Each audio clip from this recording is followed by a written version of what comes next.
stuff. Yeah. Wow, this is fancy.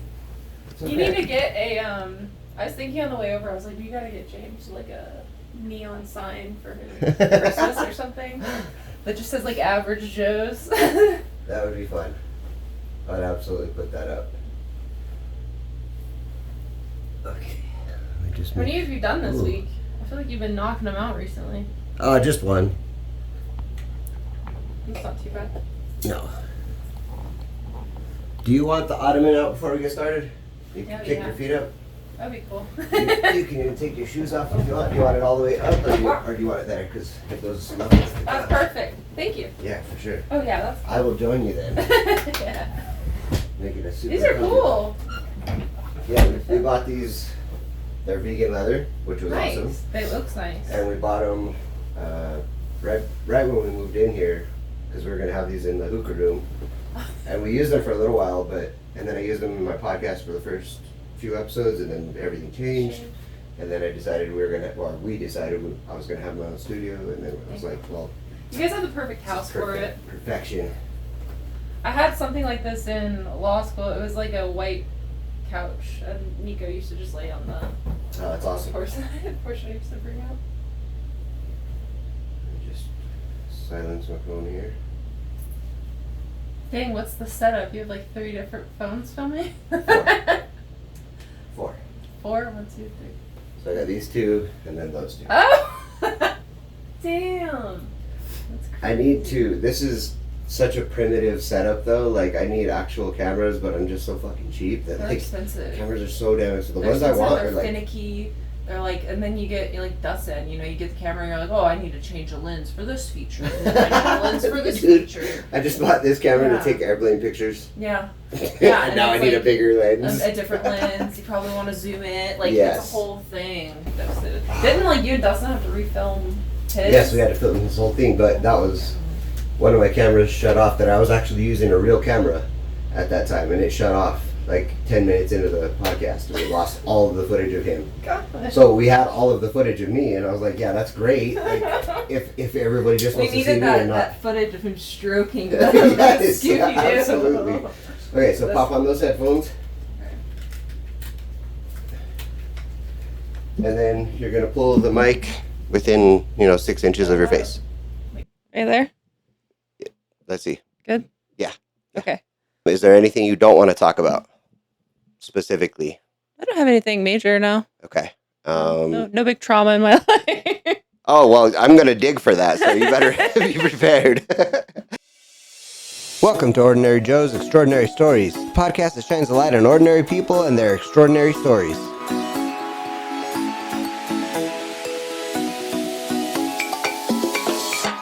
From small towns to big cities, we're sharing the real, raw, and inspiring moments that connect us all. Because every voice matters. Every story counts. This is Ordinary Joe's Extraordinary Stories.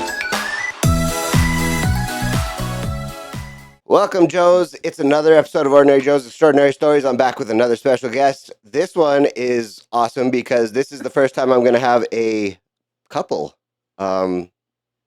The whole couple has been on the podcast. So welcome, Caitlin Dawson. Katie, welcome. Hi, thank you. I'm so excited. Do you go by Katie with everybody, or do you ever use Caitlin? Yes, my professional career. Oh, you fancy. It's spelled differently, like Caitlin is with a C. Okay, so I always have a problem with this. K. When I text you, I'm like, do I say Katie with like a C? Or is that going to be offensive if I don't use a K? Like my mom, her and my dad apparently had like a, not like a fight, but like a tiff when I was born. She wanted Katie and he wanted Caitlin. Oh. And so it's like my mom still got her way because I go by Katie Outstanding. all the time. So, but yeah, I do wish they had done Katie like Catie, just so it would make sense, or spelt Caitlin with a K. That's fair. But that's fair. Yeah.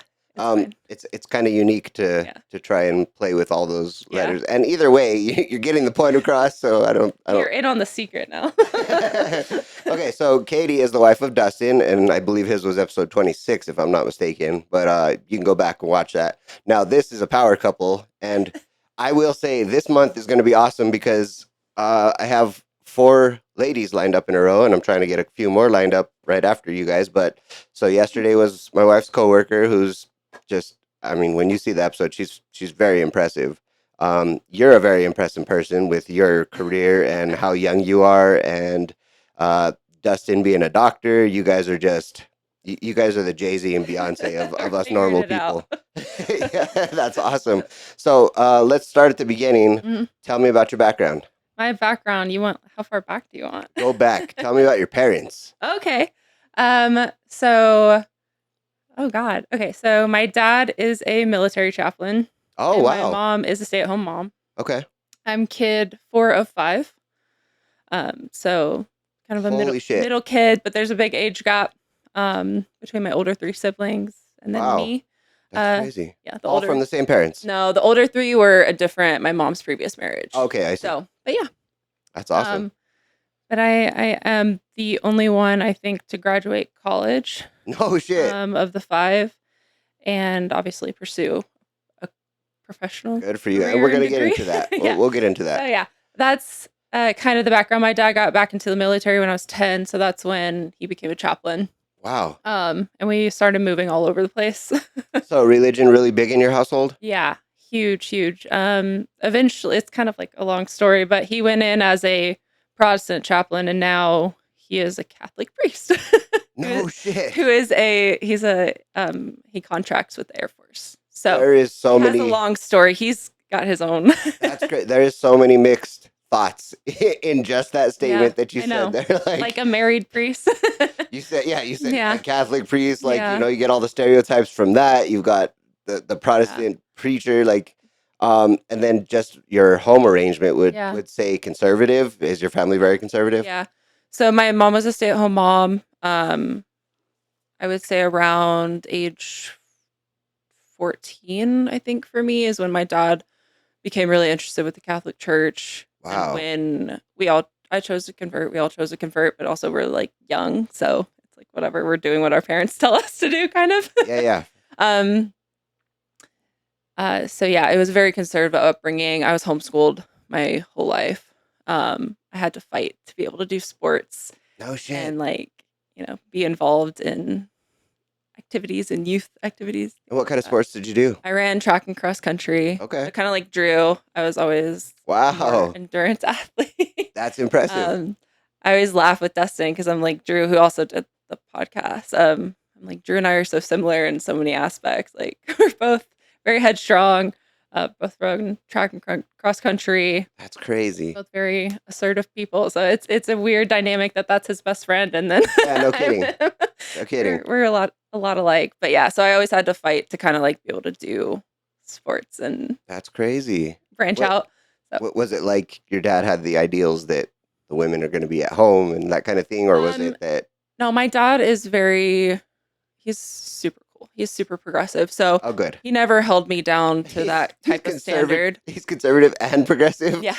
That's awesome. It's like I don't want to speak for him, but no, he never held me down to you need to get married and That's so cool. Be a homemaker and things like that. Love that. I just so happened to be the only one that did kind of do that. Okay. Get a career and kind of go my own path on that way.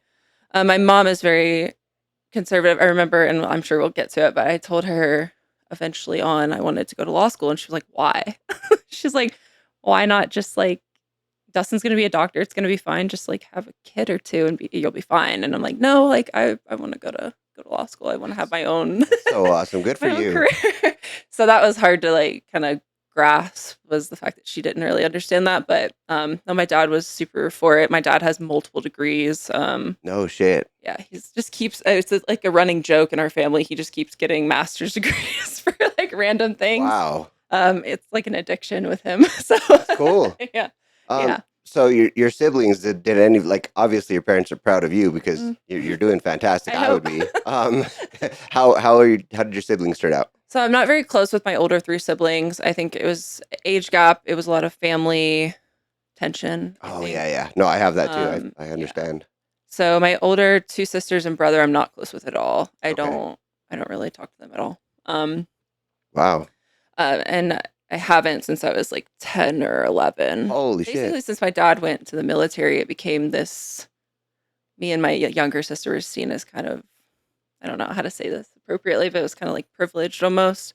like, oh, you get to have this cool life. We never got that. And like, we're traveling and we're So doing there's fun some sort of things. resentment there. Yeah, I think. And then having two parents that were together probably Ah. made it a little bit harder as well. No, I get that. That's hard. From what I've witnessed, I don't want to speak for them, but from what I've witnessed, I don't think their father was a good figure. So that's that. And it's just, we never got along either. I've always said what I thought, and I don't think that was always the best thing. Okay. But yeah, I don't think it was. I just never fostered that relationship. My younger sister recently tried and failed as well. She just couldn't really get there emotionally. I think the maturity level was just not. It just didn't match. So that's crazy. Where does all of the rest of your family reside? My older sister is in the Ozarks. She ended up marrying and moving to Missouri in the Ozarks. Wow. My older brother and sister live in Tennessee. Okay. That's where I was born, was Tennessee. No kidding. And then my younger sister lives in Texas. Her husband, she just had a baby, and her husband is Native American, I think. So, oh wow, cool. I've never met him, so that's why I say I think. But we have a close relationship, but not super not close. Hanging out. Yeah. And I think it's just a distance thing. That's been a struggle for me and my younger sister. But we have a good, I think, bond. For the you guys part. like talk frequently and whatnot. Yeah. So that's good. For sure, I think so. Yeah, they live in Texas, so they're not super far from us here in New Mexico, but still far enough. I think they're about an hour away from Austin, and I'm awful with Texas geography, so. Oh, that's south, like way down there. Yeah, that's quite a drive. I think Dallas is like 9 hours from us. Yeah. So you're probably looking at a good 12, 14-hour drive. Think that's what it is. But it's like a 2-hour flight. Yeah. So I know, I'm awful. I need to make it work. And then, she just had a kid, and it's crazy to see her. I've heard Austin is a great place. Yeah, I've been to Austin like once or twice, and it was super fun.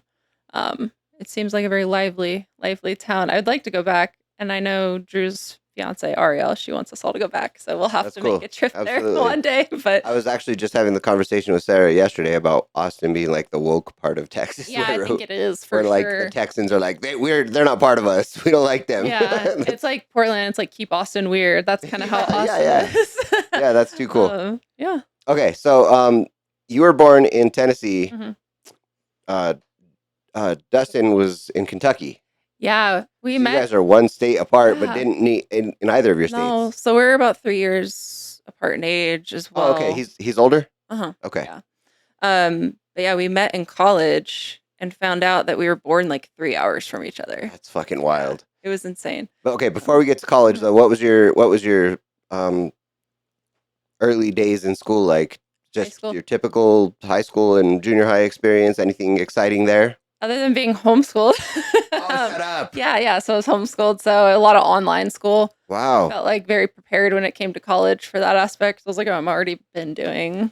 So that's really interesting. My boss, who was one of the first episodes I did, he was homeschooled his whole life. And then when he came to college, he said that he was not prepared for that type of a environment, and it kind of threw him off. But I will say, what I've noticed from everybody I know who's been homeschooled is they're really good with books. You can just get into a book and learn a lot from a book. Now, I'm the polar opposite. Yeah. You put a book in front of me and I'm falling asleep and I will not retain any of the knowledge that I read. I literally can read a sentence 3 or 4 times and still not process what I'm reading. And so you got that kind of learning? I agree with your friend and I disagree at certain points, but I am very good with books. Obviously, I'm an attorney.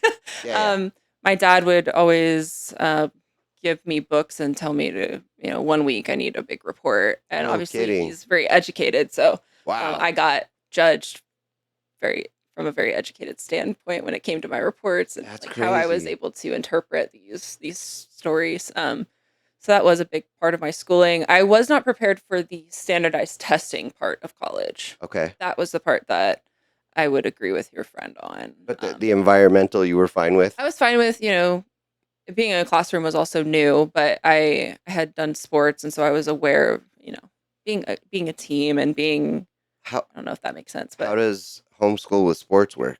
Yeah. So I started in high school. We were in Italy when I was in high school. Oh, wait, what? My dad was stationed in Vicenza, Italy. Wow. In high school. So it was a DoD school.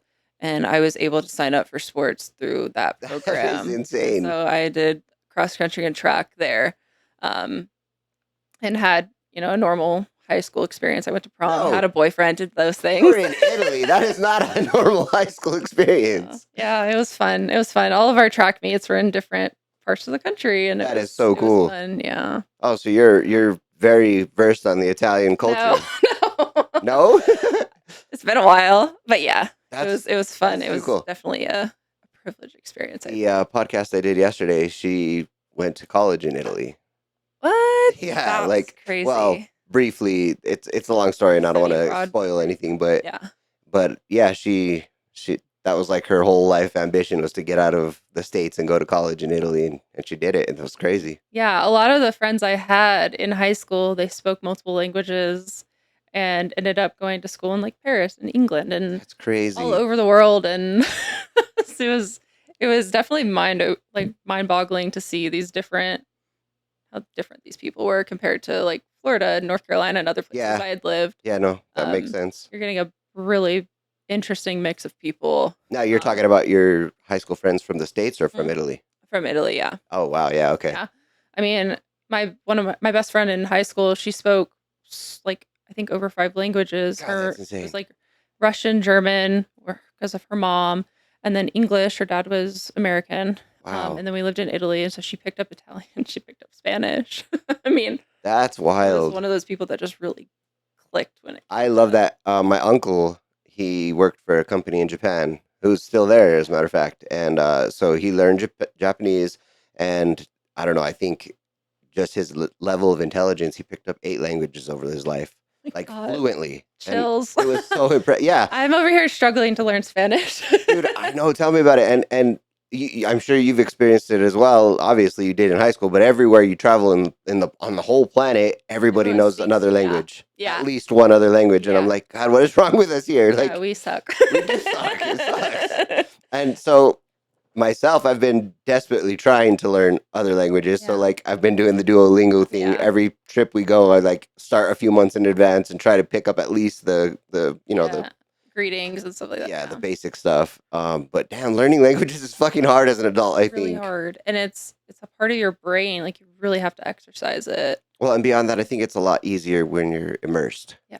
When you're sitting here on your couch, it's probably not the Yeah. best ideal way to learn languages. Okay, tell me about college. College. So When did you get back from high school, actually? yeah, so we got back when I believe so. Sorry, I haven't thought about this in a while. Like 2016. Okay. That spring or right before. I spent that summer working. Technically, my first job. I had always nannied and babysat, but this was my first like job because I wasn't allowed to work overseas. It's weird rules. Oh, wow. Unless I missed something. So I always babysat, nannied, and then I got back. I worked at this like department store Okay. in Louisiana where my dad got stationed. Damn. Yeah, it was awful. I am not, no offense, I don't love Louisiana. It's very swampy. That's fair. Not that I have a good argument there because I ended up going to school in Miami, but That's different kind of swampy, I think. That's two different it's geographies. swampy. Yeah, the food's amazing. The people are lovely for the most part. I mean, it was a really great experience.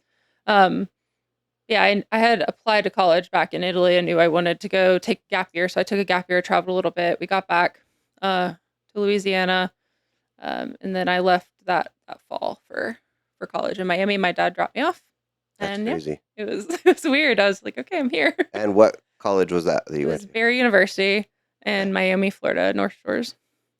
Did you decide prior to enrolling in college what you wanted to do? Like I know you Oh, said good you question. mentioned it to your mom, but did you like have it set in stone? No, so yes and no. I was completely wrong. I thought I wanted to be a physical therapist. Oh, I went in pre-med.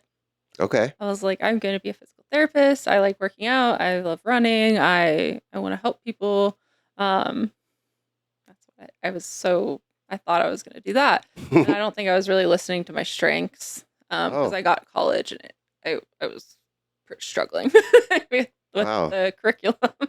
That's how I met Dustin. He ended up being my tutor for biology because I was struggling with Wow. Even Bio 101 in college and lab, my brain, it just was not clicking, Wow. which is awful, but it just No, like wasn't. what you went into speaks for itself. Yeah, So yeah. It wasn't clicking, and Dustin was like, I just feel like you're really good at these papers, and you're really good at your English class, and you're really good at, um, I had like humanities and stuff like that, and he was like, you should probably switch your major maybe, and I was like, I just hate college. I might not even stay here. oh God, no Like I told kidding. him that. I was like, I'm just gonna go into the Air Force. I can't do this anymore No because I thought kidding. I was in the wrong place. Wow. And it wasn't Barry's fault. It was my fault for just locking myself into this major that just was not meant to be in. That's crazy. I wanted so desperately to make it happen, like very stubborn person. So I wanted it to happen. But yeah, Dustin was like, "How about you? We tutor you. And we were just friends at this point. We try and get you out of this funk, and then you can think about that later." He was like, Wow. "Let's take the class first, and let's figure that out and get your grades where they need to be, and then you could decide if you want to leave here or maybe switch your major or whatever." And obviously, he was right about that. And I think him being a little bit older, he had that like life experience of like, "Hey, calm down, it'll be fine." He's quite the intelligent stud He himself. is. He is. Yeah. He baffles me. He'll learn something so quick. Yeah. And just it'll stay with him. I So, admire that a lot about him. same. It's very helpful in Yeah. life. But yeah. And he was right. I ended up with really good grades that semester, and I was like, I'm gonna change to I think I did poli-sci with an English minor, and I just loved it. So, Wow. yeah. That's crazy. Yeah. So when did you like when was that you full on were like, okay, this is obviously I'm good at this. Yeah. I need to go into law. Yeah, that was also a fight with me, like myself. I had professors in my political science classes like, you should probably do law school. Think about going to law school. And I was like, no, that's insane. I could not be an attorney. I am not going to go to law school. Like, that's just not what I want. And they're like, okay.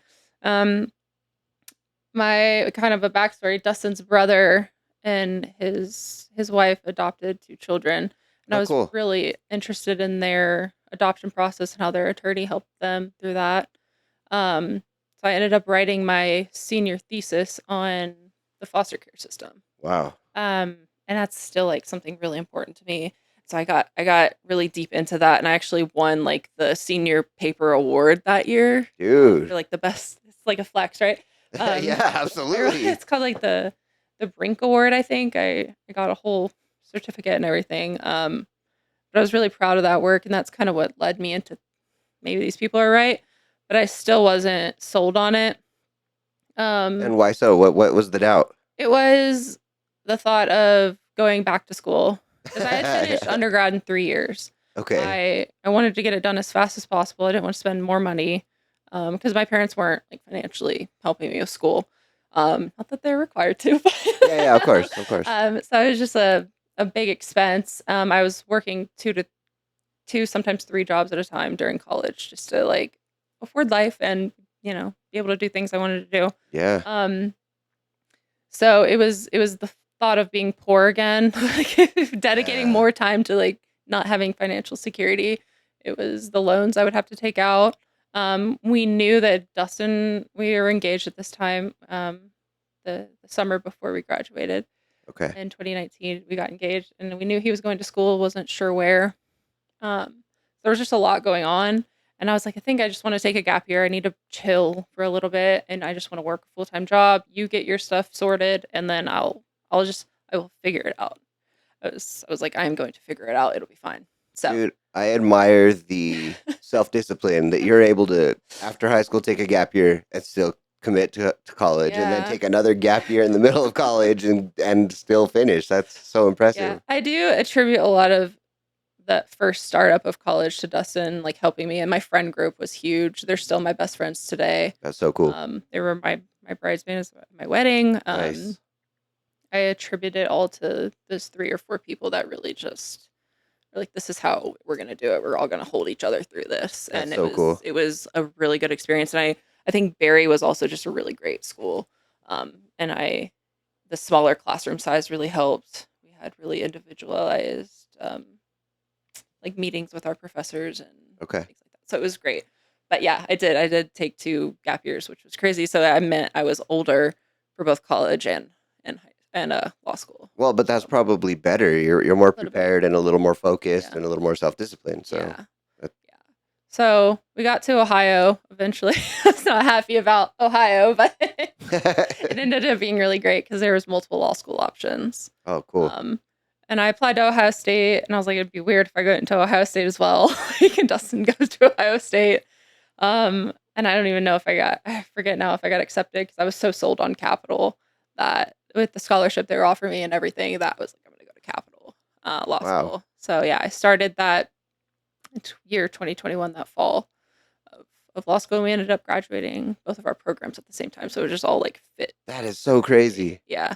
And then I ended up his first year of optometry school. One of my friends from college is from Ohio, and she had a connection with someone who owned a insurance like brokerage firm, and I worked there for a year. Studied for the LSAT, and then did the whole application process to law school. So. And you actually got your bar in Ohio, didn't you? The passive art, no. Oh, okay. So did you only do it here in New Mexico? So no, I had to take it twice. I failed the first time I took it, and then I passed the second time. So that was a whole nother like hurdle, the bar exam. Well, we'll get to that too, but I don't want to skip too much. I do want to get a little bit more of a backstory about you and Dustin meeting. We got his account, but like walk me through from the meeting to when you actually decided to take it to the next level, and then the engagement and all that stuff. So we met so I worked out with my roommate, Tyler. We were pretty consistently always working out. And then he worked out with a friend of mine and Tyler's at the gym. And then that friend was like, hey, we're all going to go to the cafeteria for dinner. This old man's going to come with us. And I was like, this old man. I was like, whatever. That's hilarious. He was everyone. He's been grandpa in college. He was grandpa in optometry school. Oh my God. I must be the ancestor He's really then. not that old, which is no shit. So I was like, okay, yeah, like I'll come eat with you guys. And I was like depressed because I hated biology, chemistry. I hated all of it. I was like, I hate this. I need to go study, but yeah, sure, I'll go eat. And yeah, he's at the table, and I was talking with Tyler about studying for, I think we had like a lab coming up that we needed to study for. And Dustin was like, oh, that was easy. Do you guys need help? And me and Tyler were like, yes. So he invited us over. He made us dinner, as Dustin always does for everyone. Yep. And at the time, you're like, this is kind of weird, but it like, yeah. You just got to learn his personality. Just learn that's him. He's very giving and likes to cook. So for sure. And yeah, I ended up becoming best friends pretty much from there. Wow. He helped us. He tutored us. He eventually, I multiple times was like, you need to sign up and be a tutor. And he was like, no. And then eventually he did it and loved it. Nice. And I was like, told you. So that's how we met. And then we were best friends, and we just like pretty much only started hanging out with each other. And then a few of my girlfriends. He had a couple of his friends, and then he was like, can we just date, please? I was like, yeah, I think we should just probably date, right?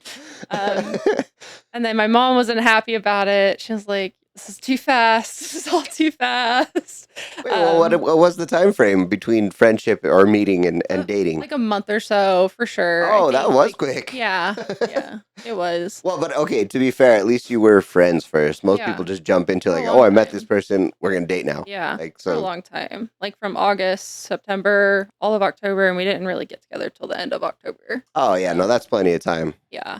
And we were studying together, like doing everything together pretty much. I would take him on like school projects I had to do. Like I know we went to a couple of museums for my art class, like random things. And he was just the go-to person I was always going to take with me. That's awesome. So that's how that worked out. And then, yeah, it was inseparable ever since. Yeah. Yeah, that's how we got together. How did the engagement come about? Yeah. He proposed in Iceland, which was super cool. Dude. He told me, he was like, oh, like when we go to my, wherever we have to move for me to go to grad school, it's like, when we do that, what do you mean? I was like, I'm just your girlfriend. I was like, no, I'm not going anywhere with you. So we're like married. kind of traditional, but also I didn't want to like move and then not have, just I Yeah, don't know. that's My nerve standard, wracking. right? I get it. And he was like, "Oh, okay." And then so he proposed like that next summer, um, in Iceland. And that was super cool. And Hank was there. And he's the one who filmed it. And I remember I was mad at him that day because he was being super anxious and weird. And I was like, "We literally spent all this money. We're in Iceland. We're about to go hiking. And you're being grumpy." I was like, "Stop being grumpy." Just because he was trying to find the perfect rock to propose on. What a fucking stud. And I know, so funny. So funny. And then I was like, "Oh, yeah, I was an asshole to you." So, but yeah. That's really cool. Yeah. How many trips did you guys take before before the engagement? Was that your first trip together, like big one? No, Japan was in 2018. We went to Dude. Japan. I know. Again with Hank. That's that was kind of a our- given at this point. I know, he's always gonna be there. So Japan was the biggest one, but we had done a bunch in the States as well, mainly in the South. And How do two college kids afford that?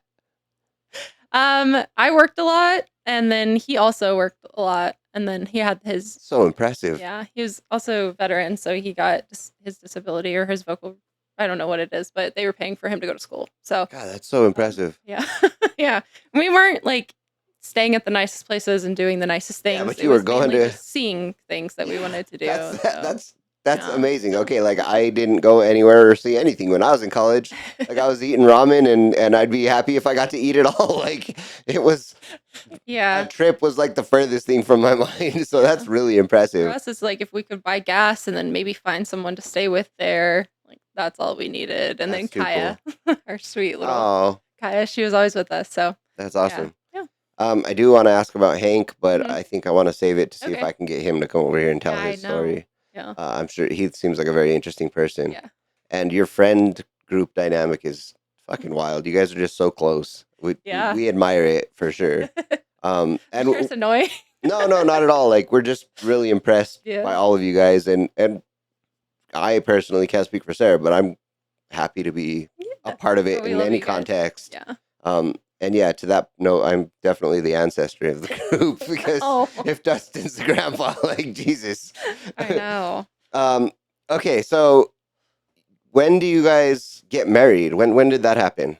So COVID happened. Yeah. And I never wanted a huge wedding. We also didn't want to spend money on it because he was about to start school. It's understandable. And then I was working an insurance job. I wasn't making that much money. I'm sorry, the engagement was 2018?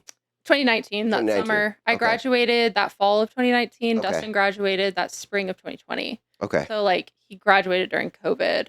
that's rough. Yeah, he was able to walk with us, which was nice because he had enough credits that fall. Cool. And I'm glad I forced him to do that because we have those photos together. Yeah. But he didn't officially graduate till that spring. And we were staying at his family's house in Kentucky. Okay. We we're like, when the heck are we gonna actually get married? Like it wasn't really on our minds. So once we got settled in Ohio, he had his first semester of optometry school, and we got married that January of 2021. Okay. I planned it in like 4 or 5 months. It was a very small wedding. I think 40-ish people Nice. were there. It was freezing. It was because it was in January. But I was like, let's just get married and not spend a whole lot of money on it. And, Absolutely. I don't regret that. Like I don't regret. 100%. I don't regret doing that at all. Because I don't have wedding debt or anything like that, and I don't think a big wedding really matters. There's a whole story with me and Sarah, very similar, except there was pressure from different places, and we ended up paying for it out of pocket, and it was probably about the same 40 people. Yeah. We probably spent too much on it, but her initial plan was, just get our bridesmaids and groomsmen and go to Vegas. Yeah. And we should have fucking done it, but Yeah. I kind of played a big role in fucking that all up. Yeah. It was what it was. It all worked out in the end and everything, but it wasn't what she had pictured or what I had pictured. And I think her way would have been a lot better, just getting it over with. But it all works out. Redo it. Yeah, absolutely. There's always the prenups or I'm sorry, what is it? The renewals or what do you call it? Anyway, okay, so you guys are at Ohio State. How walk me through the progression of Ohio State to graduation, the final, and then how do you guys get here of all places? So we went through. He went through optometry school. I went through law school. We both graduated that May of 2024. Okay. Before that, he had met his previous employer here, Right. and kind of networked that whole situation. And he mentioned it to me, and I don't know if he mentioned this in his podcast, so I don't know. He mentioned it to me, and I was like, I don't know, that sounds weird. Like, you probably should explore your options a little bit. Sure. Oregon was always a big thing of his, and I felt like if he didn't explore, I could get licensed. I could take the bar and get licensed. It doesn't matter. So it's not like it's Dustin's show, but it was kind of Dustin's decision because I could get licensed wherever the UB Universal Bar Exam was, which is most states. Cool. So I wasn't super picky. I'd always moved around throughout my life, so I wasn't tied down to a certain location. And I felt like if he didn't flex that Oregon and get that that itch, it would always be a what if. Yeah. And I told him to apply there, and he was close with people there, and I don't think he pursued it because of the position here. But Okay. yeah, we were in the kitchen, and he was like, "Should I just like message the guy from New Mexico?" And I was like, "Just do it. Like, just message the guy from New Mexico." I was like, if you're like drawn to this location, like I visited it, I liked it. It was a nice place. Seemed like a very beautiful place. Just do it. If that's what you're feeling you need to do, just do it. And he did, and he got the job. And I remember I had some reservations about it. But it's what he wanted. So what were your reservations? I met them in October of 2023. I was just I know. I had some opinions. I was like, they seem very sure. They seem super. I don't know how to phrase it nicely. We might have to cut this, but I felt like they were super sure of themselves to the point where it almost felt like too good to be true. Yeah, okay, that's what I was gonna say. From one of the owners, it was a very arrogant personality that came across, and really just did not rub me the right way. It came off as better than, and I let him know that, and I was like, but if you are vouching for these people and that's what you want, that's fine. The contract came in. I said, I don't love how this looks, and I had done property law. I hadn't really looked at, employment contracts before, but I knew that this was like a very empty one. I was like, this is vague. This is not a lot of protection on certain things. I was like, I don't love it. Okay. I recommend you go get it checked out. I think he did from someone at the school that wasn't an attorney. So that was that there, and he decided to sign it. So that was that was my reservations, was meeting them, and then the contract process. I wasn't a fan of. Well, what they were not willing to do. We were moving from Ohio, and they weren't willing to help at all. Yeah. Which was, I guess, fine. They don't have to, but if you're gonna move your whole life, yeah, you kind of need some sort of bunch of promises that you're gonna get from living here, then maybe pull those people in. And there should definitely be some incentive, like not just like, hey, we're gonna give you a job, cool, but like out of pocket's gonna cost me a shitload to get there. You're gonna expensive to move here. I bet that's a big move. Yeah. That's what he wanted, so we did that. But I will comment on that and say, we can cut it if you want, but I think there's nothing that you said that is inappropriate or not factual. Okay. And in retrospect, what we know now is that's spot the fuck on. And it's very, there's a lot of shist in there, if I will say, especially empty promises. Yeah, and a lot of arrogance is a perfect word that there's nothing better to describe. And I won't call out by name, but those people and what happened over time, over the her and Dustin working together at that place. It's proof of that. Yeah, I mean, it was. I didn't, obviously, it'll fast forward to us getting here, but I mean, it's just progressively the life just draining out of his face was really hard to watch. Sure. And I was going through my own stuff with my program as well, but yeah, it was a rough start for him, and I think it made him better for sure, and it brought us to you guys and to New Mexico, and Sure. I think there's a need for doctors and lawyers and just Yeah, people in general in New Mexico. that's a fact. So it's a good thing, but it was a rough, bumpy start. Yeah, no, you had to go through the shit for the good stuff to come, Yeah. and yeah, we're grateful that you did, but yeah, that's rough. Yeah. Especially that specific employment. Yeah. And then dealing with the stress that you dealt with your bar and all that kind of Yeah. stuff. That adds a whole nother level. So tell me about that. Yeah. So the bar exam, I studied in Ohio. Real quick, Mhm. pull that a little closer this way. This way? Yeah. Good? Okay. So I studied in Ohio that summer for the bar exam before we were going to move to New Mexico. I was like, it's probably better if I study here and then fly to New Mexico, take it, and sit for the bar. A little background about the bar exam. You can take a universal bar exam, or you can take like a state-specific bar exam for the states that don't offer the universal, like Florida is a big one. California is a big one that don't offer the universal bar exam. They have their own set of laws and rules that they want you to test on. And there's a handful of states that are still that way. Interesting. So I obviously was going to sit in New Mexico. I flew out here. I took it. It was very stressful and my boss, my boss in Ohio, he's like, I don't think it's a great idea. He's like, you're going to make your decisions. I don't think it's a great idea to put this much pressure on yourself to take the bar in another state. Like, take it here. And I was like, no, I'm not going to listen to you. Very headstrong, very stubborn.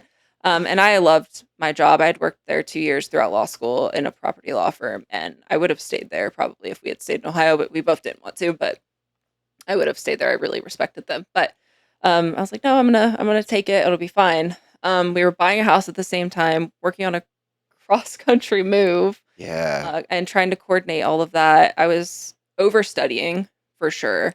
I was so scared of failing because being homeschooled, I just was not ever good at standardized testing. So that was something that always stuck with me throughout college and throughout law school. I was never good at standardized tests. I was always good at the tests that you have to write and you have to think through, and they're essay tests. I've always been bad at multiple choice and always been bad at Kidding. True, false, like little things that I shouldn't be, but like I think a lot of it's just testing anxiety. So that was so crazy. It was a perfect storm of just like my life experience shows me that okay, I'm a good example of this for sure, and you're contradicting my example, but it's perfect because you say that you have test anxiety, you're really bad at testing, but I was incredibly bad at school because I hated schoolwork. I hated homework. I didn't want to go home and do more fucking shit that I did at school. But you put a test in front of me and I will ace that shit every fucking time. Like, I don't have to know the content. You just put it in front of me. I will figure it out. Good intuition. I'm really good at that. But because that's not the majority part of your grade, I always did terrible in fucking school. My grades were always D's, C's, B's at best. But it was because I did so good on the test. Like a prime example, and I love to tell this story, is my freshman year in high school, they put me in Algebra 1, and our very first test that I didn't know algebra, the guy put the test in front of us, and, we handed it in, he graded them, passed them back, and he had put 2 extra questions on the bonus questions that were worth 5 points each or something like that. And so I got 100, got both the other ones wrong. And I was like, okay, cool, whatever. So he's like, we're going to go over it just to make sure I didn't make any mistakes in the grading. And so we're going over it, and, I'm watching through my work and what he's explaining on the board. And he's like, did anybody get those right that I marked wrong? And I raised my hand, and he's like, no way. And he grabbed my paper and he walked up to the board and looked at it. And he's like, okay, well, you got 110. That's and crazy. Like, yeah, thanks, man. But on the other hand, I can't learn a fucking thing when you put work in front of me. I can't do it that way. I need to like physically hands-on touch stuff to learn it. Yeah. But to me, I think maybe because of my mechanical mind, testing is fucking cake. It's obvious. I don't know. I wish I had that skill. Dustin's the same way. He's just always he's like, oh, I'm gonna do so bad on this test. It's 100 and plus, like whatever extra points are available. And we always just used to be like, fuck you, man. Yeah, fuck right off. Like, you dick. suck. But again, that's not really a flex when you're doing so bad and your grades Yeah. don't look good at all. Like, I can pass the test. I wish I knew going into the bar exam that it was going to be a hurdle for me to just overcome that. So, real quick, I have two questions. Moving out of Ohio, why did you guys want to leave Ohio so bad? Yeah, okay. Yeah, I didn't really love the weather. That's understandable. The diversity wasn't the greatest for us. Okay. Some politics weren't the greatest for us. Understandable also. We just weren't in a place that we loved. We didn't love Ohio. Okay. I didn't love the gray. It was really gray for a long part of the year. That's crazy. Gray skies. I got really bad seasonal depression. I mean, 100% understand. I get that too. I just got really sad. Yeah, no, I get it. Even the summer, like not having a beach, but it's humid and oh yeah, it would rain a lot, which is nice because I'm realizing it's nice now because we don't get as much rain here. What's rain? Yeah, we don't know. New Mexico doesn't know her. Never heard of her. Yeah, but yeah, and we didn't really want to be in the east south anymore. Okay. We spent a lot of our life there. I would have moved to a place with a beach in a heartbeat. That's why I was pushing him for Oregon and like other options. That's your geographical preference is the beach? Yeah, I do love the beach and I do miss it dearly. 100%. And I try not to mention it as much to Dustin because he gets very like, we have a great life. I'm like, no, it's fine. That's understandable. Like I love a beach too. I totally get that. And yeah. Honestly, if I had my way, I'd be in California. Yeah, same. I fucking love Southern California's weather. It's ideal. Even the gray beautiful times of the year, I feel great because it's always warm. Like it never gets cold there, and I love that. Everyone wants to live there, right? Yeah, yeah. So saturated, and yes, that was. So what we did during our last year of graduate school is we took a map out, and we'd print it out, or I think it was on my phone, and we'd talk about a state, and then we'd cross it out. Oh, wow, that's cool. And we talk about a state and cross it out. Or do we circle it for, coming back to it? Or we do a check mark for we would move here. Wow. And we did that with all 50 states. Wow.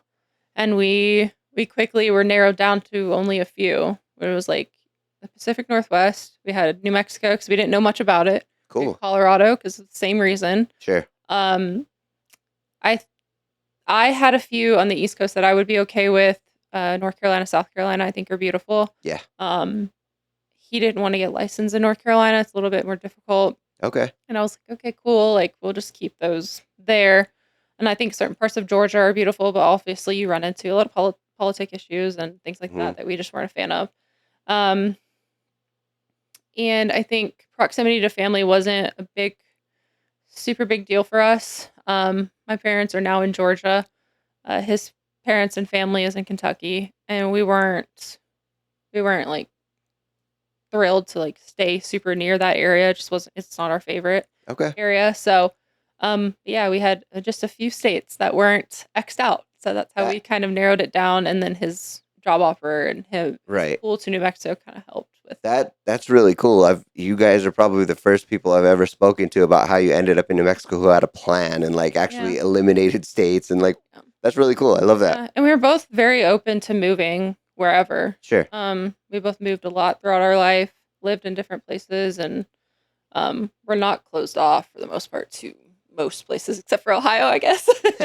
Ohio, fair. Florida, California, places like that we knew we didn't want to go to. We knew we didn't want to be north because we didn't want to be freezing. Right. So we had certain things that we really New Mexico we really were drawn here because of the weather. Yeah. The need for professionals was big. So like our job security is like pretty good. And you're also helping the state, which is really cool. That's an admirable quality to have. So yeah. Okay, I totally lost train of thought. The bar exam. My other question. Oh, yes, the bar. Real quick. Yeah. My last question was, so you got you took the universal bar is what you said? Because you passed it here, does that qualify you anywhere the universal is accepted? Yeah. So when I did pass it here, we eventually moved here. I retook it, and like overcoming the failure of the passing the bar was a huge thing for me. But yeah, once I did realized that I wasn't a piece of shit. I retook it, and I killed it. Like, Okay, I well, hold really on. killed it. When did you take it the first time? So I took it July 2024, right after I graduated, and then they only hold it July and February. So Oh, didn't wow. find out I failed until September. So Oh, we were already God. moved here.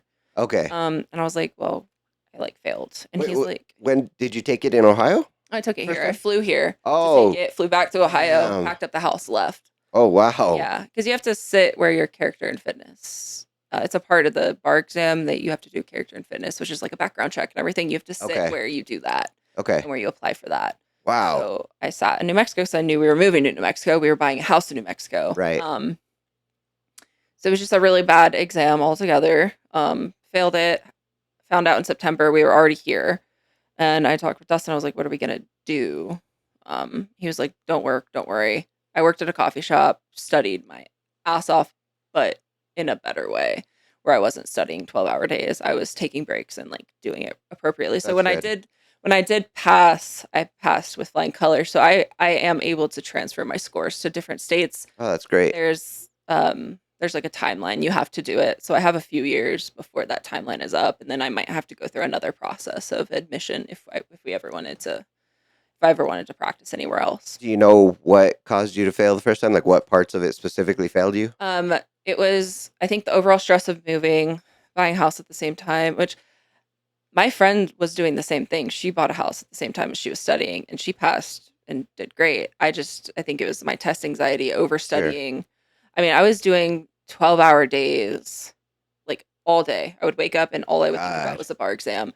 And I would, Dustin would want me to even go walk the dogs. I'm like, no, I can't right now. Oh, so it was just like, the anxiety was like, it overcame me. Oh, completely. Absolutely. That's insane. And then the second time we're here, and I think the pressure from everyone else studying at the same time, the first time was really hard for me.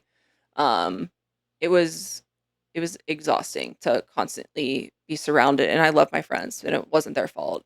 It's just Ohio has a lot of law schools, so everyone's studying for the bar exam at the same time. Damn.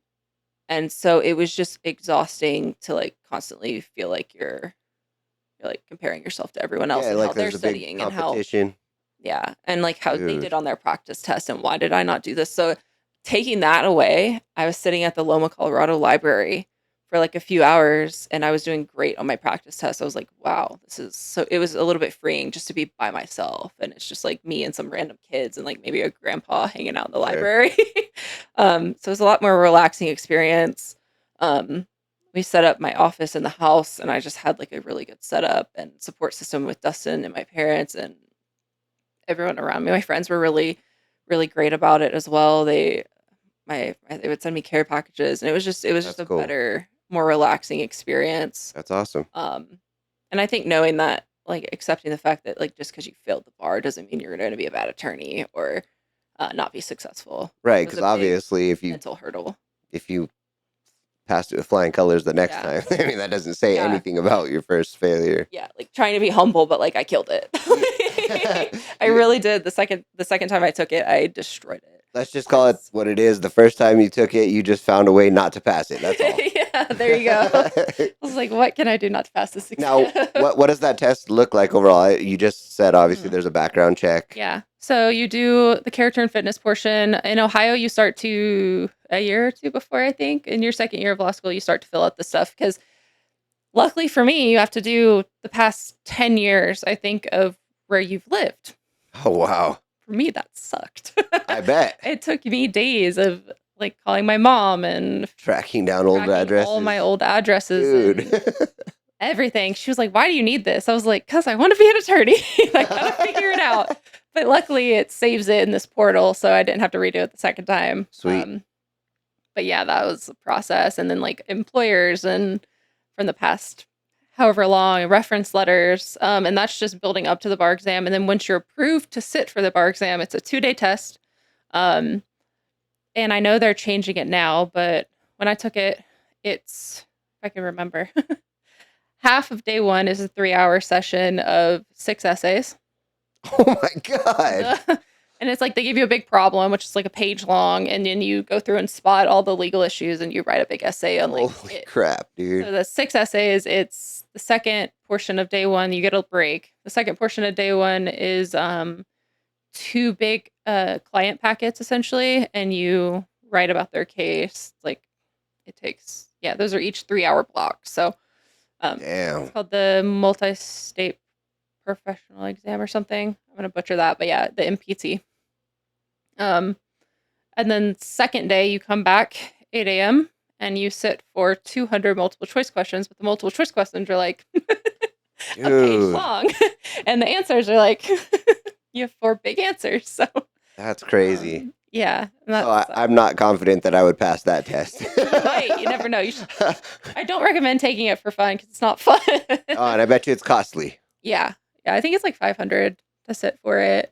So it's not awful, but it's not. Yeah, that's fun. a lot of money to lose out on. Yeah, exactly. So yeah, that's the bar exam, and I was very thrilled when I passed the second time. So after you passed it, did you just take another break from pursuing, or you jumped right into it? Yeah, I like had this feeling. I was like, I think I did fine. But I did start applying for jobs just because I didn't want to accept if I hadn't passed. I didn't want to even think about that. I just wanted to start applying for jobs. You were manifesting the success. I was like, it's going to be fine. So I got a job in April of 2025 at a law firm in Albuquerque. They represent public school districts throughout the state of New Mexico. And I found out like the second or third day that I passed the bar exam. That's awesome. Working there, so my boss was very excited, and heck yeah. I got sworn in, and it was really fun to feel like I made it. Like I'm an attorney. Absolutely. I'm sworn in, and that's huge. Like, it's official. I didn't stay at that job very long, but it did give me a really great opportunity to learn New Mexico because we were driving all over New Mexico. Wow. For the different school districts that they represented. So it was a really good. And what kind of tasks were you taking on representing these school districts? Yeah, so I was, as a newer attorney, I was tasked with a lot of public information requests and FERPA requests, which is student information requests. So I'd field a lot of those. They placed me in the election portion of school law, so all like school boards have elections. So I would field a lot of board member questions about elections and the election process, and I amended school policies, which was my favorite part of the job. I really liked the writing portion and like the amending portion of the school policies and procedures, and you match it with the statute, and so I did a lot of that. That's crazy. For the time that I was there, and it was hard because it was about an hour from where we live, so the commute was pretty stressful on us and the dogs, and I think more pressure on Dustin when he was at a job that he wasn't in love with. So it was a brutal start, but looking back, it had a lot of benefits. Like learning New Mexico was a big one. I got to learn a lot about the state of New Mexico. That's cool. But yeah, it was not a great environment, so I did stop working there pretty shortly after I started. Bigger law firms were not my favorite. So okay. And what did you move into after that? Family law. So I originally applied for a lot of positions that would allow me to work with children. So I applied in family law firms, school law firm. I got that job, but I originally did an interview with a family law attorney, and I adored her, really liked her, really wanted that job. She didn't end up hiring me. They wanted to go with someone that had already passed the bar, but still a newer attorney. Well, that person never showed up for her first day, and she called me, and I was like, well, I actually just started this other job. No, I can't. Like, you missed out. And then, I did come crawling back to her in, I think it was like July of 2025. I was like, I need to talk to you. Like, I need help. Is this normal? What am I experiencing? Is this normal? And she was like, yeah. And I was like, this sucks. She was like, you could just come work for me. Like, okay. I was like, are you hiring again? She's like, yes. So I've been with her for a year. So. And you love it. I love her. I love the firm. I love family law. I feel like I got it. I really, really like where I work. So. And what are you tasked with regarding family law? What do you do? I had divorce, custody, and kinship guardian. God, that's hard. Cases. And it's what I always wanted to do, but I always told myself I was never going to be in court. And now I'm in court all the time. And so it's super weird. And my friends make fun of me. They're like, you said you were never going to step foot in a courtroom. And now look at me, Your Honor, like saying Your Honor.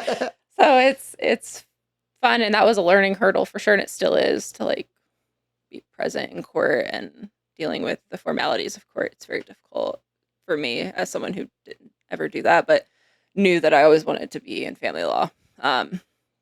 And that's why I went to school, but going back to like my nephews and their adoption process. And That's crazy. so, yeah. It was, There has to be a lot of emotional strain going through what you go through in those court sessions, I'm sure, right? Like you in some cases are the bad guy, and in other Yeah. cases you're the good guy, and all you're doing is your job. What is Yeah. that like?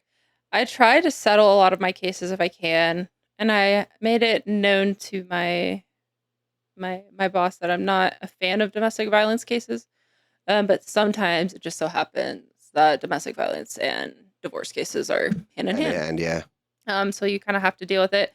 Recently, I've been appreciating her. She'll take the domestic violence cases, and I'll do the divorce section of that case. Wow. And that's been helping because they are really, really hard. They're really hard, and they can get really nasty, and emotionally, it's really challenging. But she's really great at it. And I like the divorce part. I like dealing with the property issues and the custody portion of who's taking the kids when, and does he even have custody rights? Does she even have custody rights? Nice. And division of assets, and that's my favorite part of it. So I try to settle them, but if we have to go to court, we do. And it's just, if you're on the wrong side of it, you just give the case you have. So it's, Well, okay, so this might be a question you, I don't know, may not want to or be able to answer, but what's your favorite case you've done so far, and why? I was telling Sarah last night about the ones I do love are when, I don't have like one specific one, but I love when they can work together and collaboratively, or when I can work with counsel collaboratively and we can really resolve issues. Even if people hate each other, we can really resolve issues, and that problem solving I really like. Yeah, the amicable, Yeah. peaceful solutions. I like really going to settlement facilitation. I think that's so much fun. And I think at the end of my career, I might want to do that settlement facilitation and be that settlement facilitator who goes in between both parties and makes different offers. Your idea of fun is wildly different than On the mine. job, right? But those are fun. I like when we can come up with solutions. That's really cool. And it, not that it's easy, because it's not always easy. Sometimes those are harder, but I do. It's like a fulfillment. I don't know what the word is. It like fills my cup when That's I cool. feel like I can help people and they Feel aren't accomplished. Yeah, I feel accomplished, great. and I don't feel like I've charged them $1 million for this divorce and that they've come out with a worse outcome. So Now, tends to be. you guys being a power couple, you and Dustin, because you're a doctor and a lawyer, like that's fucking wild. But I know that you aren't living a doctor and lawyer life because you guys have, what I'm guessing is immense debt because of school. How is that playing into your life? Are you floating through it okay? Like, what does that look like, your payoff schedule? Dustin has no debt because Oh, that's of great. the VA. Oh, So that's he was perfect. able to get his school paid for, which is fabulous. So it's just my so debt. you guys are on top of it then, Yeah, obviously. it's not too painful right now. Good. So we'll see what the federal government decides to do. Yeah. But it's not too painful right now. We feel very comfortable with our Love that. situation. We definitely live under our means, and we talk about it all the time. Like, Well, we live that's within and under. that's good. That's safe. Yeah. Just Um, prioritizing savings and our retirement. So. Well, that's good. And then on top of that, you make it work where you guys travel and stuff a lot. We try to. What's been your favorite travel so far? I I know you guys have been to Japan like 200 times. Twice. Japan is always going to be my favorite. We did that for our 5th year anniversary back in October. Our like dating anniversary. We're ridiculous, but we did go to Japan back in October, and that's always going to be my favorite place Okay. to visit. The people are amazing. The location is amazing. The food is amazing. 100%. Shopping is amazing.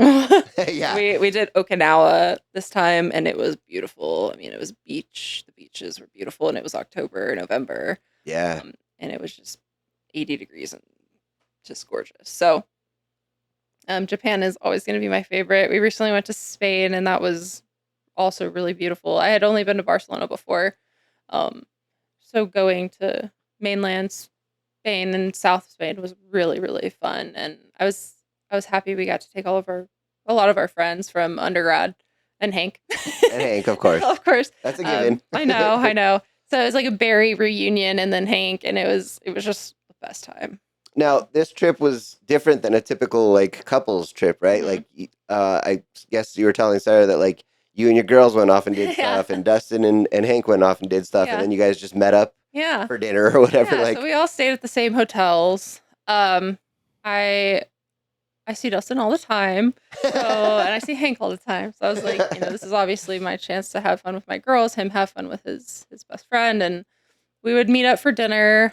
But during the day, like especially the first few days of the trip, it was me and the girls, and we would do our thing, and then just kind of give each other updates on where we're at. that's cool.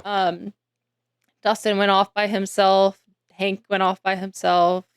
Like everyone just kind of like was able to breathe and relax and do what Okay. they wanted to do and kind of live how they wanted to So live. everybody got a different experience on this Yeah, trip. kind of, right? It was cool because Dustin had like a big city day that like one of the first days we were there, and like we sat at the beach all day. Nice. And then I think Hank went off and he sent us a picture of a sandwich. So I don't know what he was doing. He was food shopping. Yeah, and I also think he took like really big naps the first couple days. So like he did that, and so it was really fun. We were all able to kind of just like do what we wanted without pressure from anyone. That's cool. And my friends mentioned that too. They were like, I like how we can all just kind of like do what we want. Because there was times when the two of them went out together, and me and Dustin went out. Okay. And we would always meet up for dinner for That's cool. sure, and have like a big family style dinner. Yeah, together. absolutely. Yeah. Okay, so tell me about some of the other places you guys have traveled to internationally. Internationally, I mean, obviously, Yeah. where you got engaged. Yeah, so Japan. we've done Japan twice, Iceland, Canada on our way to Iceland. I think that's about it, and then Spain. Oh, wow. Unless I'm missing something, but Well, and obviously your high school experience in Italy. yeah, I've been all over Europe. Oh, really? Dustin has only been to Iceland and now Spain. Okay. Yeah, I've been all over Europe. Like, yeah, Austria, Germany, France, Italy. Wow. I've been to the Czech Republic, Poland. Dude, that's awesome. The UK. I've been all there. Croatia. I've all over. That's so cool. I really traveled a lot, and my parents took us to a lot of places, so we were lucky. And then I did a lot of youth events, which allowed me to travel as well. So Okay, so what's your personal favorite place outside of Japan that you Yeah. did by yourself? I really love Croatia. Croatia was fucking Croatia. awesome. Have you been? Yeah, we Yeah. just went when we Oh, went to that's Greece. right, on your It was cruise. fucking amazing. Yes, it's beautiful. It really The is. water is crystal clear. Yes. The people are so kind and very laid back. I think Yeah. the food is good. Yep. I remember Croatia always feeling like the perfect summer. Yeah, Feels like this perfect summer trip. So sure. I love Croatia. Okay, and your least favorite? America. Ah. I'm just kidding. Yeah. Arkansas. We drove through Arkansas on the way here, and it was like, what the hell? No offense to people from Arkansas. That's too funny. I don't know if I have a least favorite. This is such a hot take. I was not a fan of Paris, and I don't know if it was like where we were staying. We were staying in a nice location, so I think it's just like I don't know. What's the reasoning behind that? I think French people in general are also just kind of like they don't love tourists, which I guess fair, but Yeah. I don't think I'm a bad tourist. No. I've heard that from a lot of Yeah. people that it's like, yeah, it's beautiful, but it's also like there's a lot of tension because they are not the biggest fan of Americans, Yeah. and Yeah. which is Or understandable. just, I'm like, not the biggest anyone fan. that's not from France, they're not a fan of. Oh, really? Yeah, I mean, like at least my experience, like Interesting. I went with friends who were, not American. It was still like, Yeah. yeah. Okay, so your experience in Spain, you guys said it was great. there's been a lot of like headlines in the news about Mhm. the Spanish being super upset with the whole tourism, Yeah.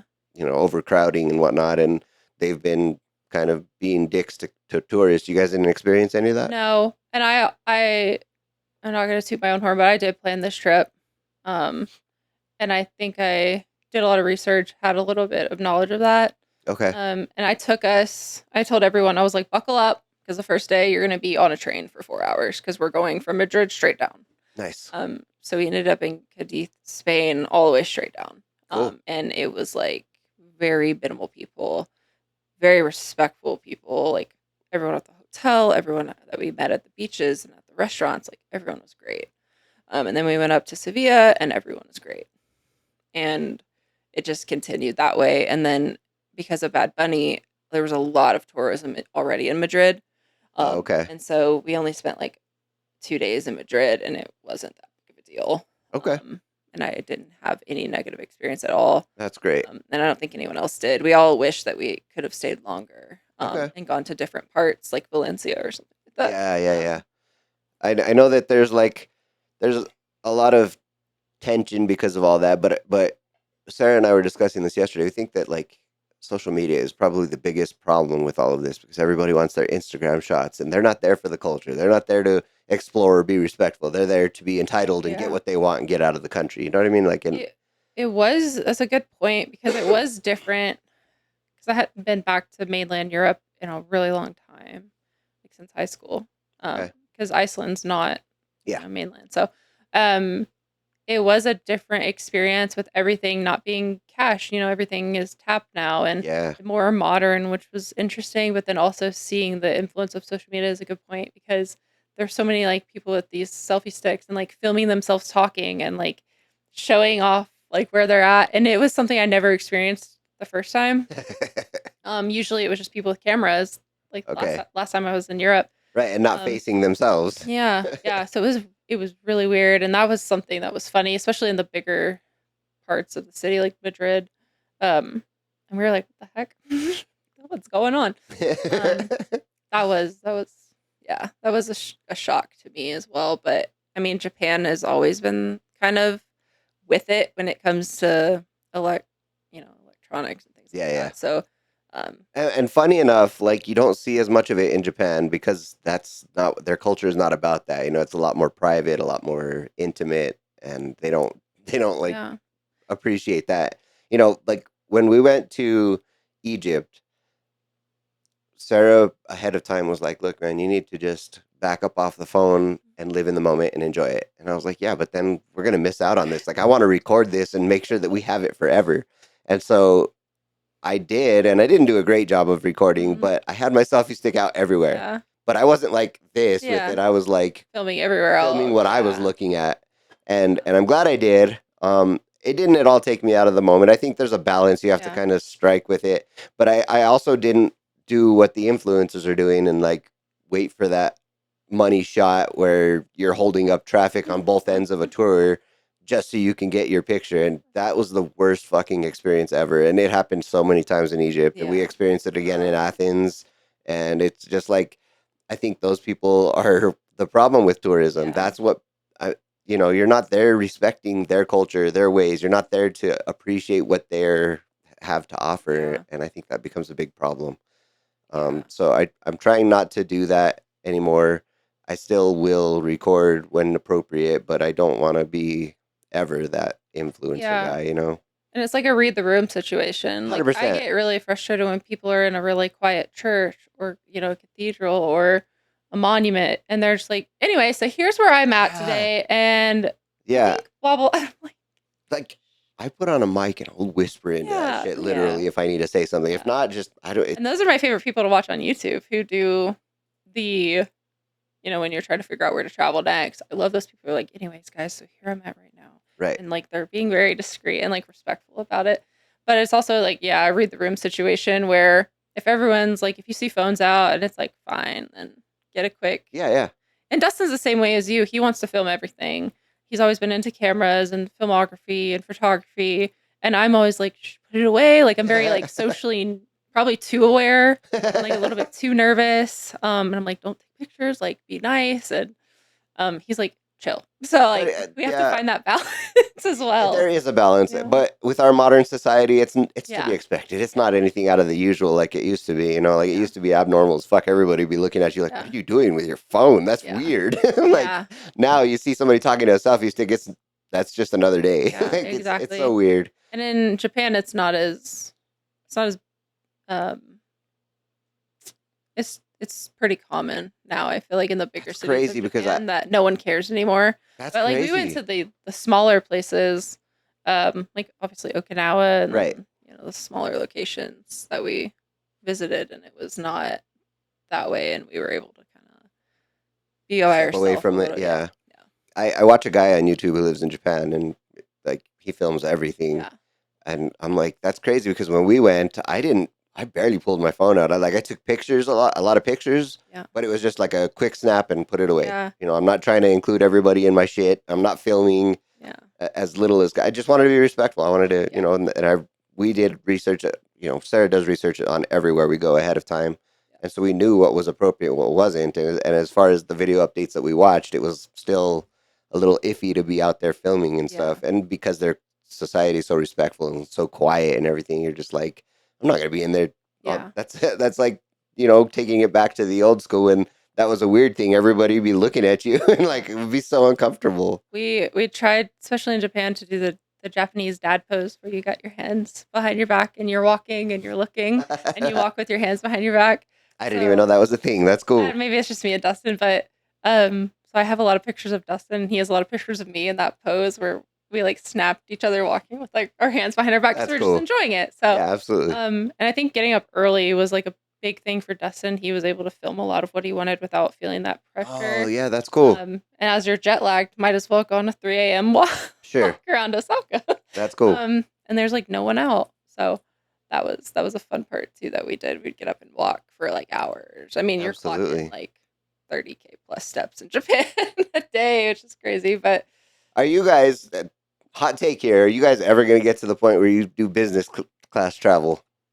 I know oh my Dustin god, he's so dead set against it, but like it makes, my back's starting to hurt. I'm telling you, it Dustin, makes the get me a experience business so class much better ticket. because you sleep through half the flight Oh, comfortably, like meaningful know. rest, and you get there and you're way less jet lagged. I know.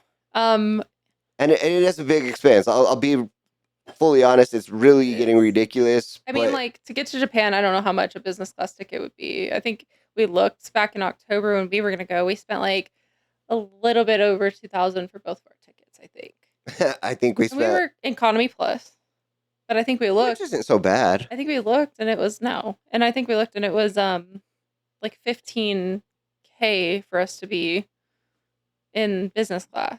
That seems excessive. Oh, well, that was probably with one of the better airlines too. Maybe, yeah.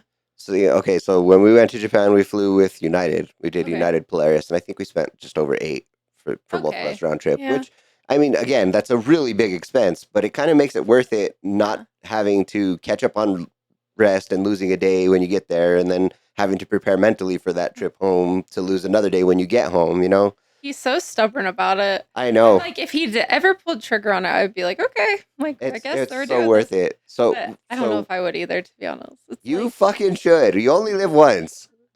it's so expensive. It's It the is. classism that really pisses me off. Yeah, but if okay, you are in a position where you're at some point gonna have the excess money to be able to do it. Yeah. But I know that whole save the money, save the money. Yeah. Like I could just use this on something else. You could just be uncomfortable for 5 hours and it'll be or however long the Yeah. flight is. So our policy is anything over 8 hours. I think I'm gonna downgrade that to 6. But anything over 8 hours, we're definitely doing business Yeah. class because it makes it so much worth it. To like this trip, for instance. And we booked this one with United too, but I promise you this will be the last United business class we do for reasons Yeah. or corporate greed reasons. Yeah. I'm not doing that shit anymore. They okay, anyway, Yeah. that's a whole plane Yeah. nerd thing that I'll tell you about. But we have had the most amazing experiences flying with international carriers. Their business class is next fucking level. The service Yeah. you get, it's wild. They treat you like you're a fucking king. And you're like, wow, this is like way more than I expected. But so this one, we're flying United Polaris again to Rome. And I think it's a 10-hour flight, just over 10 hours. Okay. So you get you get your first meal service, and then you have a good, 5, 6, 7 hours if you want to sleep, and then you get another meal service before you get off the plane. Okay. But it's meaningful sleep. Like, you have noise canceling headphones like these that Yeah. go over your ears. You can't hear the engines. It's a really comfortable lie flat bed. You have Saks Fifth Avenue bedding, and it's like so fucking nice. So you Yeah. can actually get rest. So then we're gonna land there around noon, I think, or 2 p.m., something like that. And Sarah booked us shit to do the same Yeah. day because we're gonna sleep on the plane. We're gonna get off rested Dang. enough that we're just gonna be like, Yeah. all right, fuck it, we'll start our trip now. So it's again an absorbent amount of money that you're spending, but definitely worth it. I know. At least I try it know. once, because I guarantee We you, need to. when you try it the first time, you're going to be sold. You're going to be like, okay, we're just going to budget for this from every trip moving forward. I know, but then I feel like the trips will become less and less. No, Like, not as frequent. no, no. There's no excuse. We have to account for $10,000 a flight. Absolutely. We did Greece, which was a few days in Athens, and then that whole cruise, which we went to 4 different countries on that cruise, which was so Yeah. fucking cool. And then that same year we did Japan, and we flew business class on all of them. It's Do you definitely have like possible. an airline credit card that you're using with points? How are you getting all these flights? Sadly, I wish we did. Yeah. Like we got the United card, which is why we flew these last 2 with United, but we're gonna switch cards after this. But their partners are great. So like, Yeah. even if we kept that card, I think it's Star Alliance, so you have Lufthansa, and you have, we had the whole experience with Yeah. that.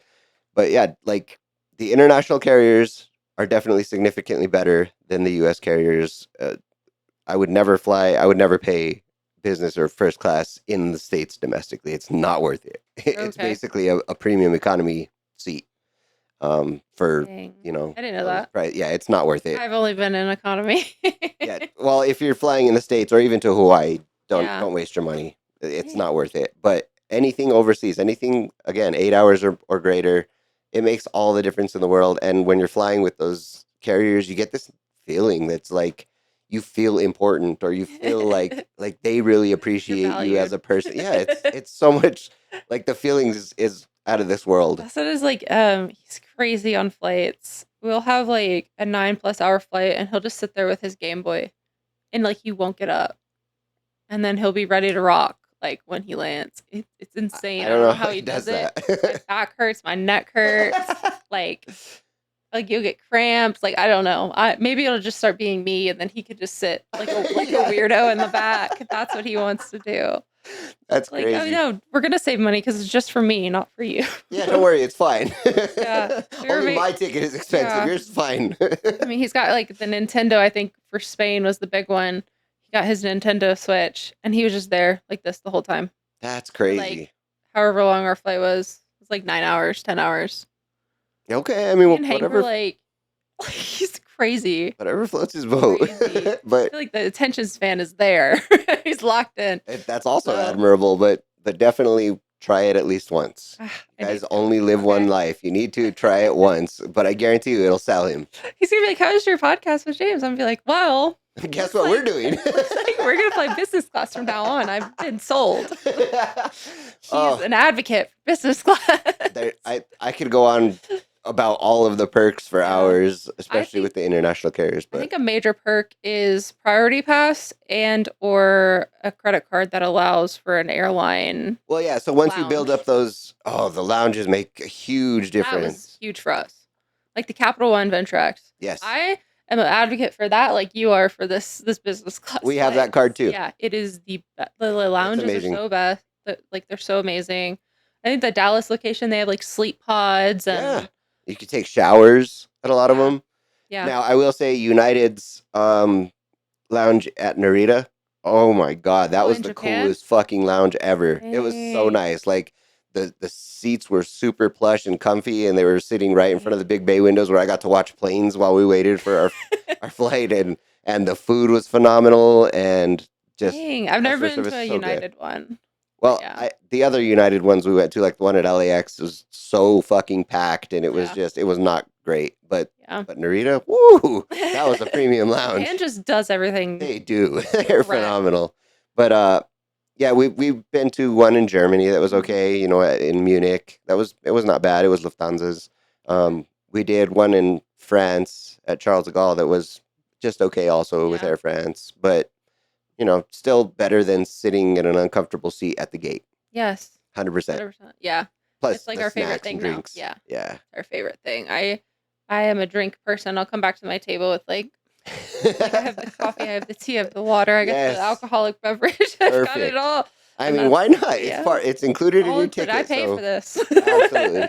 Now, there is a lot of people I watch online who do flights with miles, and they're booking these $15,000 per person flights for $1,000 or less. Yeah. Plus their miles. Yeah. And like, dude, I'm telling you, like they've flown those Singapore Airlines A380s with the suites upstairs and shit. Like, those are that's cool. a fucking apartment. That's not a seat. That's like there's a separate bed and like a lazy boy that you sit in your little cubicle. And those are so cool. And they have like their own showers. yeah, the Emirates has a shower. Emirates. That's that one has an actual bedroom. Yeah. So there's a bedroom, a shower, and then the front place That's where you can sit. insane. That blows my mind when I saw but those. that's like 15-20 grand for a long flight. That's like our per person. what we would spend on like a very nice trip. Same. Like that. That's kind of over the limit for me. If I couldn't get that with points, I'm not spending 20 grand on a ticket. I don't care how plush it is. We need to figure out the point system and like take more advantage of it. We don't fly super often domestically. We will be in like September, August because of just life right now. But just domestically, the carriers are subpar at best. So just getting worse. Just do economy. No. Don't just go cheap as possible. Yeah. I will say, as far as the states go, my new favorite is Alaska. Okay. They're fucking great. I think I've only flown them like once. I have too, but I was highly impressed with their service. They're eco-friendly. Recently, just a couple days ago, there was a story in the news where evangelicals are getting on airplanes to preach and spread their message because you're trapped on an airplane. You can't get off. So you have to sit there and listen to them. Well, Alaska, this evangelical got on the plane, and before they took off, she started her shit and said, "Well, you all have to listen to me. I don't care if you like it or not." And so they stopped the plane and they said, "Ma'am, these people don't feel safe flying with you. You need to get off the plane." And they get secondhand embarrassment from that stuff. They blacklisted her. Oh, so wow. She can never fly again. I was like, "Yep, that's my go-to flight." Yeah, right like there. why do people have to be weird? Right? Don't push your shit on me, bro. In your seat. Just enjoy the flight. Take your Diet Coke or your ginger ale. Yes. Shut up. I'm not here for that. And then like don't jump in front of someone else when like from the back to the front when that person's trying to get up. Like just 100%. Everyone sit down. Just be nice. I feel like, and this is a hot take too, but I feel like plane etiquette should be a class that you have to take to be able to fly. 100%. People are losing their fucking mind. I agree. There needs to be rules enforced. Yeah, but and it shouldn't be on the flight attendants. They have enough on their plate, like to be dealing with people's bullshit. Like, just be a good fucking person. Yeah. Be decent to other people. That's all you have to do. Did you see? I don't know if this was something that one of the airlines is going to enforce, but they're going to have like a child-only section. No shit. That all the parents with children are kind of going to be together. I had not heard that, but I don't know if that was someone's theory or idea, or if an airline is doing that. I will back that. For that. 100%. Even if, like, we end up being those people with the kids, like, I understand. Like, I understand the thought. Absolutely. And, like, the screaming child or, like, them punching your seat and, like, parents not being respectful of that. Parents not parenting. Yeah. Yeah. I'm with that. 100%. I would be like, give them that little curtain. Put them back in the bag. Make it nice. All right. Well, I have kept you here long enough. I'm going to go ahead and call it here. But before we get out of here, give me your 5-year plan. My 5-year plan? Yes. What's your next 5 years look like? Or ideally? Yeah. Hopefully I'm still with Pincaro Law. Okay. Hopefully I'm flourishing in my career. Which I don't doubt. God, I'll be like 34, I think. Oh, 34, bro. I would like to have traveled a lot more with Dustin, I think. Yeah, what's on your travel list? Yeah, I think we both really want to go to Thailand. Cool. I don't know if you've been, but I haven't. This looks super cool. I haven't been anywhere East Asia. That's we're talking about it, but there's a lot of places that are just off limits for us because of the culture. Yeah. Thailand looks really cool for us, and he really wants to see the UK, like Scotland, Ireland. I do too. So that is on our list for sure. And then for historical reasons, big history buffs. I want to go back to Germany. I think he does too. I would love to go to Germany as well. I know it's probably not at the top of everybody's list, but dude, Egypt, just do Yeah, it. that was It's so so underrated. amazing. I hadn't like really thought of that as a travel destination until you guys. Just the feeling of being in those Like thousands of ruins, years yeah. old places that look pristine, knowing that there was a whole civilization living there, just like Yeah. next level before we were even a thought. You know, it's crazy. Yeah, the pictures are really beautiful that you Yeah. guys have there. So yeah, those are the main goals. I don't have anything too crazy. I just really want to get dialed in on my career. Love that. Really comfortable in my career. I'm sure we want to start a family. We're on the fence right now, just with the world. And that's completely understandable. Yeah, we do and we don't want Yeah. kids. So we'll see if that happens. We're not putting pressure on that right Good. now. You My should never put pressure on family it. is, but like we aren't. Yeah. So those are Typical. the main things, and then hopefully America becomes a little bit of a better God, we fucking environment hope so. Yeah. for people. Yeah. Hopefully New Mexico and politics here gets a little bit better and safer for people as well. Sure. That's not my 5-year plan. That's just my goals for I guess the world. Yeah, those are the main things I can think about. Just continue chipping away at any debt we have and just like really setting ourselves up for Well, you guys are success. doing great, so Yeah. love it. Yeah. Okay, and lastly, go ahead and promote all your social medias anywhere you want people to follow you, or if you want people to follow you. I do have Instagram. I don't want people to follow me there. Okay. No. it's private, but my LinkedIn, Caitlin Dawson. There you go. Pincaro Law, if you need help with any divorce, custody, post decree issues. I would spell that. Pincaro Law. Okay. It's my boss's last name. Cool. Not that we really need advertisement. I feel like very busy. Yeah. And then that's my two main ones I'll give out. Okay. Well, thank you for coming today and giving me the time. This was really fun. We love you guys so much and love hanging out with you guys. So, maybe in the future we can plan a trip together when you decide to break that. Thailand. When you decide to break that business class bubble. Oh my God. We can still go together. We just go up at different times. I would feel You'll be very happy. We'll be very tired. I would feel so guilty if I was sitting in the front of the plane and you guys are in the back and I'm just like, oh, I'm enjoying my fucking specialty meal. That's the life decision that you have made. We have to sit with ours. Yeah, literally. I will hobble and cramp off the plane, and you will be like, "Wow, I feel great." I refuse. You will try business class, and you will love it. I will. All right. Well, thank you for coming again. Thank you. Everybody, go. If you need some legal advice or are getting divorced, go see Katie. Come back and like this, subscribe, and share it with your friends. Come back next week for another episode. Yeah. Thank you. Thank you. Bye-bye. Bye.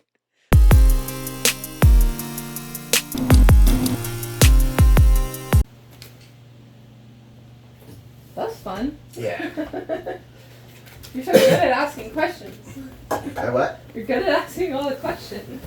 There's a whole thing to that too. Like I get kind of sometimes, not so much anymore, but when I first started this, I would get myself pulled out of the conversation thinking ahead, like I don't want the conversation to die, but now it just comes natural. You're good. So easy. God, it really is like a practice. But to that note, all of my guests are really easy to talk to. So hopefully I wasn't rambling. No, you were perfect. Business class, I will do it. You're gonna fucking do it. Yeah, he's so against it. I know. We've had the conversation. Yeah, he's so like, no man, I'm not gonna pay money to blah blah blah blah blah. It goes on and on and on. Just say super cool. Yeah, a lot of fun.